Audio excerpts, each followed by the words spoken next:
Saudi अरब जाने के लिए भारतीयों को मिलेगा महज 7 मिनट में वीजा। शुरू हुआ नया सर्विस।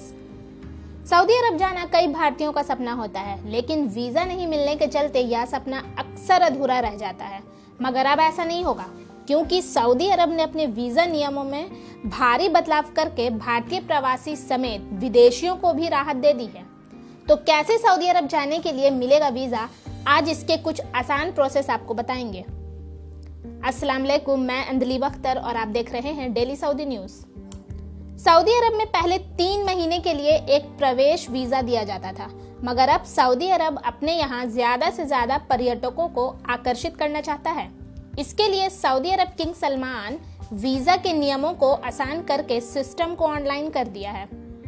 सऊदी अरब प्रिंस वीजा प्रोसेस के नियमों में बहुत कुछ करने जा रहे हैं, ताकि किंगडम में ज्यादा से ज्यादा पर्यटकों का आवागमन हो सके। दरअसल सऊदी अरब में साल 2018 में ही इलेक्ट्रॉनिक वीजा की शुरुआत कर दी गई है। अगर किसी भारतीय या किसी अन्य को भी सऊदी अरब जाना है, तो वे इलेक्ट्रॉनिक प्रोसेस का इस्तेमाल करके अपने लिए वीजा बनवा सकते हैं, क्योंकि सरकारी मंजूरियां भी मिल गई हैं। ये वीजा उन सभी देशों के नागरिकों को दिए जाएंगे जिनको सऊदी अरब का दौरा करने की अनुमति है। नए टूरिस्ट वीजा की फीस लगभग कम ही है। सऊदी अरब का ई वीजा यानी इलेक्ट्रॉनिक वीजा आवेदन को पूरा करने में महज 7 मिनट का ही समय लगता है।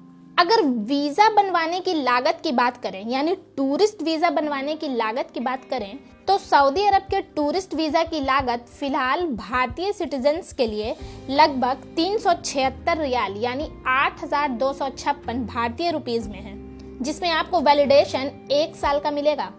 1 साल की वैलिडिटी में आप कई बार सऊदी देश में प्रवेश कर सकते हैं, मगर एक बार में ज्यादा से ज्यादा 90 दिनों के लिए ही रुका जा सकता है। वहीं अगर 1 साल से ज्यादा, जैसे कि 5 साल के लिए आपको वीजा चाहिए, तो उसकी लागत 751 रियाल यानी लगभग 16,490 रुपए है। आइए जानते हैं कि जब इलेक्ट्रॉनिक वीजा प्रोसेस की शुरुआत नहीं हुई थी, तो लोगों को वीजा लेने में किन किन मुश्किलों का सामना करना पड़ता था। दुनिया के अलग अलग हिस्सों में लाखों मुसलमान हर साल हज करने सऊदी अरब जाते हैं। इसके अलावा अगर किसी को सऊदी अरब जाना है, तो उसे बेहद कड़ी प्रक्रिया से भी गुजरना पड़ता है। अभी सऊदी अरब कुछ ही देशों के लोगों को पर्यटन वीजा देता है, लेकिन उन्हें भी कई पाबंदियों का सामना करना पड़ता है।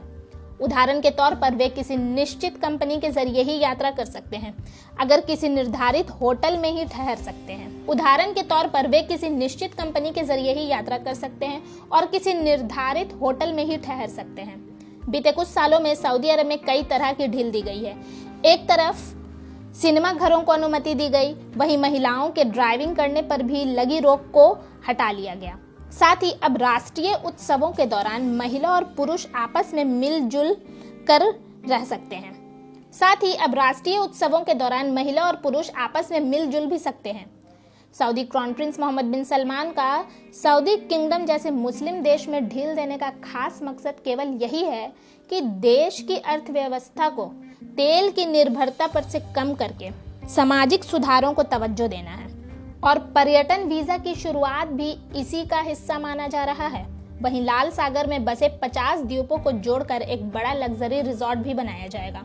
दूसरी तरफ सऊदी अरब का न्योम प्रोजेक्ट भी इसी का हिस्सा है। अगर ये अद्भुत शहर बन के तैयार हो जाता है, तो वाकई दोस्तों सऊदी अरब किंगडम तरक्की के एक बहुत बड़े सिरे को छू लेगा। सऊदी अरब सरकार को साल 2030 तक सालाना 10 करोड़ पर्यटकों के आने की उम्मीद है, जहां वीजा आवेदकों को अपने धर्म का जिक्र करने की भी जरूरत नहीं होगी। हालांकि गैर मुस्लिमों के पवित्र शहर मक्का और मदीना में जाने पर रोक रहेगी। खबर अच्छी लगी हो तो एक लाइक जरूर कर दें। देखते रहिए डेली सऊदी न्यूज। धन्यवाद।